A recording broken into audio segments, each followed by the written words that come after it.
તો રાજકોટના લોઠડા ગામમાં મજૂરનું મોત। શ્રી ટેકનો કાસ્ટ કંપનીમાં શોર્ટ સર્કિટથી મજૂરનું મોત થયું।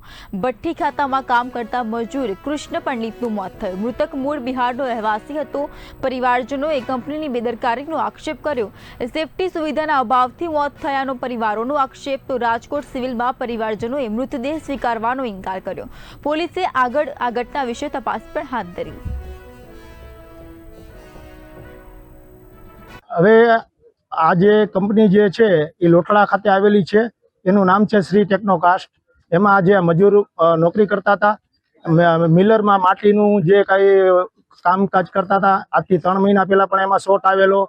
કંપનીએ કોઈ સેફટીની સુવિધા ન કરવાથી પાછો ગઈકાલે શોર્ટ આવેલો અને આ કૃષ્ણ પ્રસાદ નામના વ્યક્તિનું મૃત્યુ થયું છે, બરાબર। અને એમની અત્યારે અહીંયા ડેડ બોડી અમે પીએમ રૂમે લઈ આવ્યા છીએ ગઈકાલના, બરાબર। અને આ લોકો જે એમના પરિવારજનોને પૂછ્યા વગર એમનું પીએમ કરેલું છે, બરાબર। બીજા નંબરમાં એ પરિવારજનોની કોઈની સહી નથી લીધી।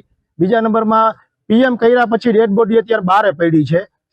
આ જે કંપનીના જે ઓનરો જે સુરેશભાઈ અને પરેશભાઈ નામના જે 2 વ્યક્તિ છે, શ્રી ટેકનો કાસ્ટના માલિક, એમની સાથે મેં કાલે વાત કરેલ તો એને કીધું કે અમે કાંઈ ન આપીએ, ખાલી ગાડી બંધાવી દે અને 20-25 હજાર રૂપિયા આપી દઈને તમે અહીંથી કે ડેડ બોડીને લઈને રવાના થઈ જાઓ। એટલે કીધું એક માણસના જીવનની કિંમત ખાલી 25,000 રૂપિયા, આ તમારો ક્યાંનો ન્યાય છે?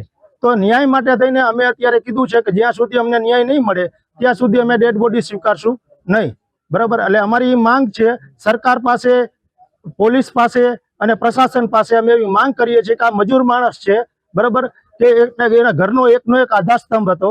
હવે જો એનું